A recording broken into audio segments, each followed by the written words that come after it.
Alors mon métier, c'est assez particulier en fait, parce que peintre, décoratrice, et mon beau-frère travaillait sur Monte Cristo, qui est un film de José Dayan. Et il m'a dit, tiens Catherine, toi qui écris bien, qui aime ça, etc., tu pourrais pas nous faire une lettre à l'ancienne, comme je suis sûre que tu sais très bien faire ça. Et de fil en aiguille, donc j'ai fait quelques lettres pour Monte Cristo.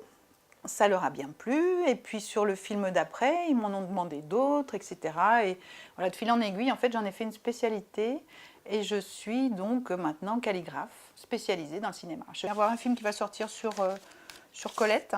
Voilà, par exemple, vous voyez, on me donne un document comme ça, qui est pixelisé, qu'on ne peut pas utiliser tel quel.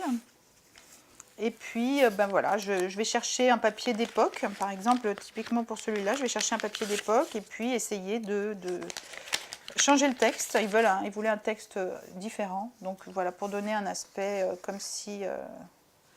voilà. Par exemple, je fais aussi du coaching d'acteurs, c'est-à-dire pour leur apprendre à tenir une plume, comment à l'époque on pouvait tracer avec une plume d'oie. Et alors là, j'ai eu le grand plaisir, l'honneur, insigne de coacher Jean Dujardin. C'est vraiment c'est une belle rencontre. Alors c'est vrai que ça fait un cheminement un petit peu curieux d'arriver en fait dans le monde de Viviane avec mon métier, mais l'univers de Viviane me touche beaucoup.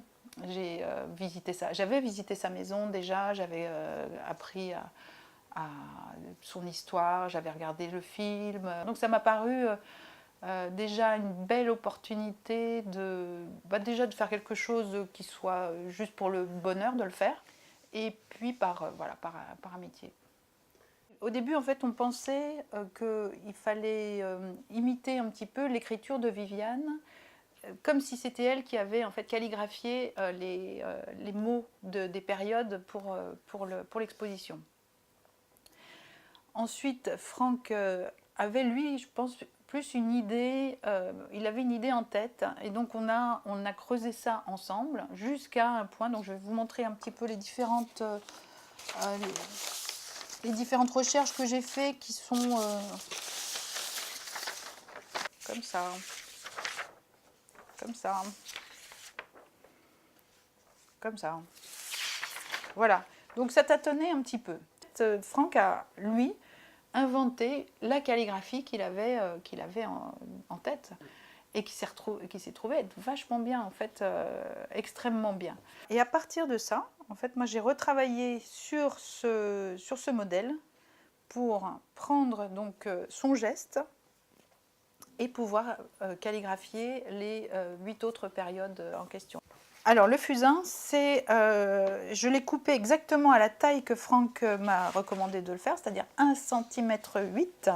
Donc je me suis préparé des petits bouts de fusain comme ça. J'ai acheté du papier canson à grains pour avoir cet effet un petit peu granuleux, parce que là ça ne fonctionne pas du tout. Et puis j'ai commencé à tracer, voilà, pour trouver vraiment l'esprit des lettres. Et j'ai donc décliné d'autres lettres pour pouvoir faire les autres, par exemple inventer un X ou un A, comme là, un T, en fonction de l'esprit qu'il avait donné. Voilà.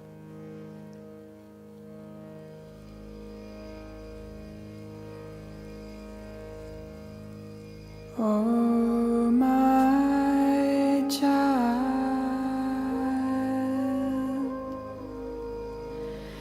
this is thy mother's prayer.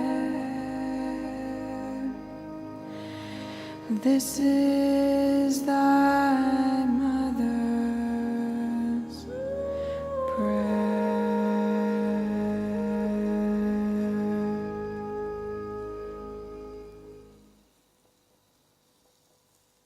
C'est des lettres qui sont faites, on dirait, à la fois avec des nuages et avec de la matière.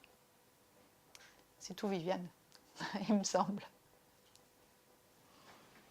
Alors là, nous sommes sur cette œuvre qui s'est appelée la cathédrale cosmique.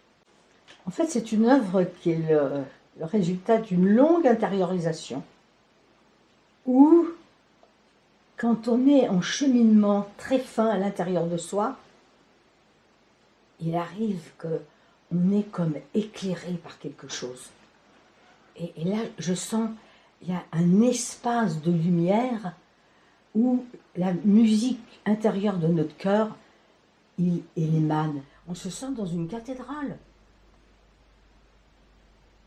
Et avec cet être, cette présence christique qui nous offre et qui nous ouvre les bras pour découvrir peut-être même un chemin de civilisation, parce que ensemble, on peut découvrir des ancestraux, des êtres très anciens, et en même temps, en unité à deux.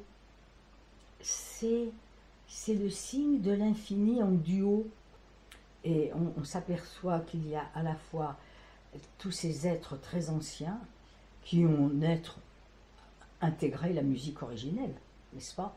Aussi bien originelle que celle du déploiement des grands musiciens actuels, mais qui arrivent dans l'origine de l'animal, c'est-à-dire aussi bien un écureuil que des poissons, et en même temps reliés, et ça quand je le vois, on va le voir ensemble, relié totalement à la musique éternelle de la terre.